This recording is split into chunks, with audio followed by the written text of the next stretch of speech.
Eduardo Miranda, Rede Manchete, o responsável pela infância da maioria de vocês que está assistindo esse vídeo. Ele fica desse jeito, mas é verdade. Cavaleiros do Zodíaco, se vocês assistiram. Yu Yu Hakusho. Yu Yu Hakusho, meu bebê. O bebê dele, que a gente vai falar um pouco agora. Como foi? Yu Yu Hakusho nas suas mãos, e aí? Yu Yu Hakusho foi uma história interessante, porque depois de Samurai Warriors e Shurato, né, que você estava falando, SH, pedia-se mais anime. E isso veio através de um fã. Ele me colocou as fitas em cima da mesa, e eu comecei a assistir, e quando eu vi, eu estava na quarta fita, louco, fissurado pela série. Uau! Eu falei, caramba, eu tenho que ter isso aqui. Só que o Yu Yu não tinha feito ainda o caminho que Cavaleiros tinha feito. É um caminho que te dá garantia que esse produto vai dar certo. Conversamos com o licenciador, conversamos com tudo que tinha no departamento comercial, investimos na série e decidimos. Eu olhei para o Yusuke e falei, cara, esse cara é carioca, a gente tem que dar uma dublagem para ele, um tratamento diferenciado. Malandro. Tentamos ao estúdio aqui no Rio de Janeiro, lá no Rio de Janeiro, né, que eu estou em São Paulo agora. E o que acontece? Deu super certo, deu certo. Eu acho que o pessoal entendeu a proposta da dublagem carioca, cheio de gírias, cheio de aquelas bordões da época, né? Aquelas coisas que você fala, o cão chupando manga, o totoguro, essas coisas que depois ficaram sendo repetidas nos eventos de anime, que foi muito legal ver isso. O retorno de um trabalho que foi, ao mesmo tempo, original e audacioso, porque podia não dar certo. É como criar novamente, né? Como recriar para o público, né? Podia ter dado errado, podia termos dado com burros na água. Não sei, cara, assim, o pessoal estava acostumado com a dublagem paulista. E era uma instituição quase.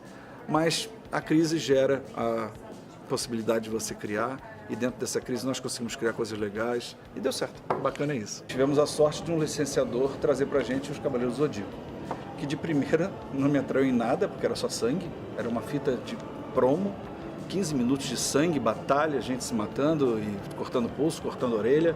E pra mim era difícil achar que eu ia botar isso no ar, que eu tinha acabado de comprar Space Ghost, Bacamarte Chumbim, Corrida Maluca. Uma coisa bem mais infantil. E falei, olha, gente, eu preciso assistir no mínimo umas 2, 3 fitas para poder entender o que está acontecendo aí, né? Aí o licenciador falou, não, sem problema, vamos mandar as fitas. Eles mandaram as fitas, nós olhamos, quer dizer, eu olhei, né? E entendi.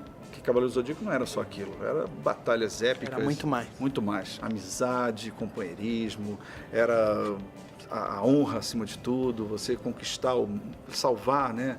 Usar, às vezes, o bem e o mal de maneira que você conquiste alguma coisa maior. Questões que para o Ocidente às vezes ficam complicadas, mas que bem orientado, como a série orienta, dava, nossa, margem a muita coisa legal. Aí eu falei, vamos nessa, vamos acreditar sim. E o departamento comercial foi uma vitória deles, uma vitória nossa também, da parte artística. E botamos Cavaleiro no ar e foi esse sucesso que, graças a Deus, até hoje o pessoal fala. Quem que estava com você nessa batalha?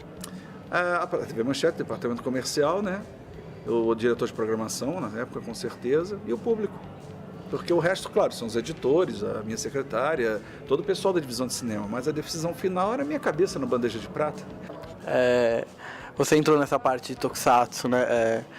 Hoje em dia fica mais complicado inserir um Tokusatsu para o público, né? Fica bem mais restrito, você acha? Veja bem, não só o Tokusatsu, o anime também, ou qualquer outro produto um pouco mais diferente, assim, do que é... Do habitual, do norte-americano, né? Do que nós estamos tão acostumados. Porque temos hoje em dia a classificação indicativa que é extremamente válida no Brasil. Ela está ensinando os pais, ou pelo menos mostrando que eles têm uma responsabilidade com suas crianças. Então. É super válida. Ela só não pode ser mal utilizada. Eu acho que os critérios têm que ser critérios que atendem à sua época. Não adianta você botar uma coisa classificada como imprópria se antes você tem um telejornalismo totalmente violento, que é a tua realidade. Eu acho que tudo anda conforme o seu tempo e acho que as pessoas que avaliam para a classificação indicativa, elas têm que entender o mundo que nos rodeia. O que era violento numa década, de repente pode não ser violento para outra e tem que se atualizar. Ou tão violento. Ou tão violento. Então, tem que se atualizar, porque também não adianta ficar enfeitando, dourando a pílula para a criança, que logo, logo vai estar no mundo enfrentando tudo isso. Mas o que é complicado nessa classificação indicativa é, por exemplo, nós temos o caso de Naruto, que foi para SBT. 13 minutos de cena cortada para 7 minutos de filme, de desenho, na realidade. Ou aquelas cenas paradas, que eram notavelmente paradas, frisadas, aquele sangue apagado. Memória. Lógico que sangue apagado tem que ser feito, né? Porque tem criança que assiste horário da manhã, mas você acha que dá para administrar, dá para colocar um anime hoje em dia, um anime hoje em dia que... Não. Os melhores sempre tem alguma coisa que hoje em dia a classificação indicativa vai esbarrar. E com razão. Eu acho que tem que haver um controle sobre isso. A violência aumentou bastante? A violência aumentou bastante, conteúdo de sexo também, conteúdo de utilização de drogas lícitas ou ilícitas. Isso tem que ser controlado e não sou contra em absoluto. Eu só acho que os critérios têm que ser sempre modernizados. Eles têm que sempre estar de olho para também não parecerem assim, uma censura, entre aspas. Tem que haver esse cuidado para que um trabalho tão bonito como a classificação indicativa não tenha áreas de censura. Fora isso, o trabalho está sendo extremamente bem feito, eu acho que está funcionando, né? Estamos aí. Então, para você, final da Rede Manchete, o fim dela, porque ela estava agradando. O que a gente vê assim, ela estava agradando, pelo menos as crianças, pelo que eu vejo, da minha idade, não teve um que não parava para assistir um Cavaleiro Zodíaco, no caso. Mas por que esse fim, assim, com um programa tão destaque para as crianças, um público infantil sedento? A gente não está lidando com TV a cabo. Mesmo a TV a cabo hoje em dia, ela já coloca muita propaganda, ela bota muito anúncio. A gente está lidando com TV aberta.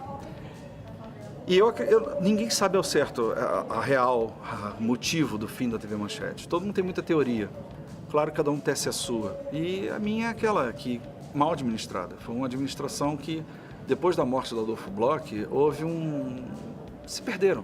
E, obviamente, todos aqueles credores, né, eles vieram em cima muito rápido, porque o seu Adolfo ele conseguia contornar muita coisa.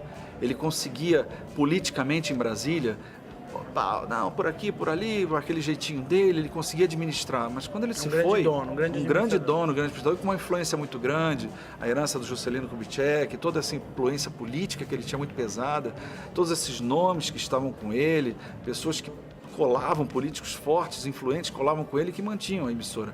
Mas quando ele se foi, o pessoal que ficou não tinha esse toque do Adolfo, não tinha essa vivência dele. Como ele era. Uma pessoa única. Exatamente, uma pessoa ímpar, única.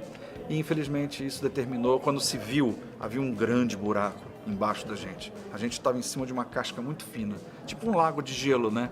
Que você está patinando, brincando, e de repente, caraca, quebra o gelo, cai Você todo estava mundo na nessa água. época? Sim, eu estava nessa época e foi muito complicado, porque como a divisão de cinema, eu estava até falando aqui na palestra que teve há pouco, a divisão de cinema ela é responsável por tudo quando não se tem produção nacional. Você tem o enlatado na mão, então você mantém uma emissora no ar. Claro que não com o prestígio de ter o seu produto, mas você mantém uma emissora no ar e às vezes com muita qualidade, ou às vezes até com domínio público. Isso tem várias maneiras de se encarar isso.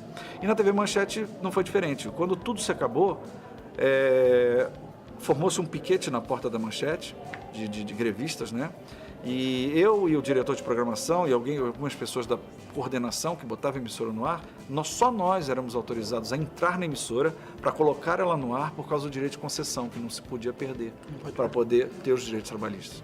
E eu sempre falo que eu apaguei a luz da Manchete por causa dessa história que eu conto, que o diretor de programação estava na sala dele, o andar todo desligado, era tudo de vidro lá.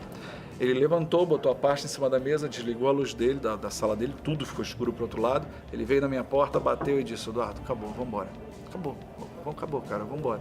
Foi triste. Pra você, na época, foi... Cara, assim... Ou muito esperado já. Meu mundo caiu, cara. Assim, é o Titanic. Bateu no iceberg, tá afundando. O seu início na Rede Manchete, ele foi muito diferente, né? Você é formado em psicologia. Sim, eu fui formado em psicologia, quer dizer, eu sou psicólogo, ainda atuante, só que na parte mais de filantropia, né, de comunidades carentes. Uhum. É um outro trabalho, é uma outra ótica.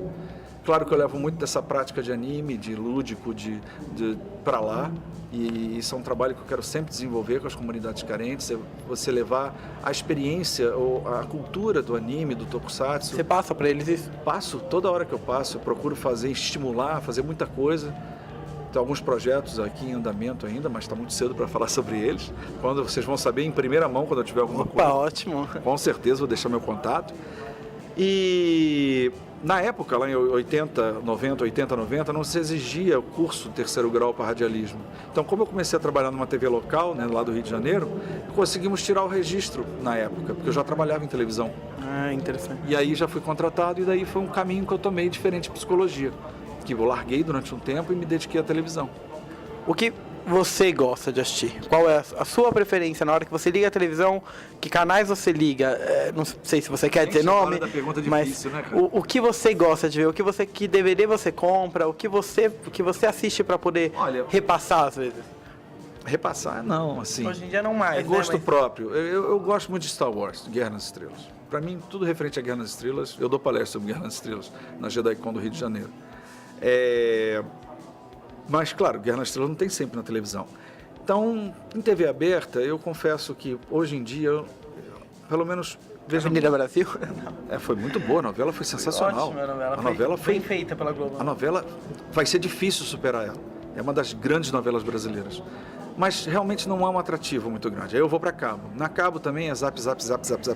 Eu paro no History Channel, paro na Discovery, paro em documentários, que eu adoro, gosto muito, e principalmente sobre ET, sobre Monster Quest. Acho que ele gosta de espaço, né? Só um pouco. E o terror também, adoro terror. Terror e ficção é comigo mesmo. Séries, você gosta? Séries, adoro. Estou acompanhando agora The Walking Dead, né? Que é um show de roteiro. Ele te mostra como fazer uma série de zumbi que não precisa usar zumbi. Toda hora. Realmente é ótimo isso. Tem um episódio na fase da fazenda que você fica 26 minutos sem ver um zumbi e você está na beira da cadeira para saber quem deu para quem, de quem é o filho, se ela vai abortar, se não vai. E tu fica, caraca, se o Glenn conseguiu ir lá pegar a parada abortiva, se ela vai tomar, se não vai. É um novelão maravilhoso. Folhetinesco até o mais amargo. Supernatural? Não, nunca vi, não me interesso, mas gosto muito do Big Bang Theory. Acho uma comédia muito boa. É sensacional. Inteligente, né? Inteligente, mas só tem que tomar cuidado com o desgaste do tema, porque eu de repente já não estou conseguindo ver para onde o roteirista vai. Eu sei que ele tem muito a explorar, porque ele está pegando coisas do momento, ele consome o que ele tem.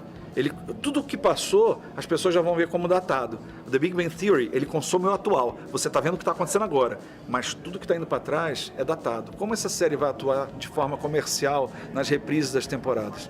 Será que vai ficar só on demand? Para TV aberta isso funciona? Me preocupa o caminho que eles estão tomando. The Walking Dead é uma coisa que pode acontecer ou não. Ela é uma série atemporal. Não sei se você me entende nisso. Entendo. O seu gosto interferiu em algum momento nas suas escolhas, fora essa de Yu Hakusho, que você foi pôr numa fita atrás da outra? Interfere isso ou não? Não posso. Poderia até interferir, mas não posso. Bom, pessoal, esse foi Eduardo Miranda respondendo um pouco das perguntas, das milhares de horas que a gente podia ficar conversando aqui com ele. Infelizmente não tem como. Tudo bem, mas eu agradeço demais. Eu quero que vocês entendam que por mais que vocês me agradeçam, eu vou sempre dizer isso. Eu que agradeço vocês, porque senão o reconhecimento do meu trabalho, nada disso estaria acontecendo e me espantando com os relatos que eu ouço, com as coisas maravilhosas que eu falo, que eu vejo de vida, das pessoas mudarem seu rumo das suas vidas por essa programação da Rede Manchete. Para mim é muito emocionante. E um último recado que eu sempre deixo e te peço a permissão disso. Claro. Fujam das drogas. Droga não. Droga é droga mesmo, é só porcaria, não tem o que fazer com droga, é morte. Lista ou ilícita, sai fora disso. O resto, você pode fazer o que você quiser, você é livre para isso. Muito obrigado.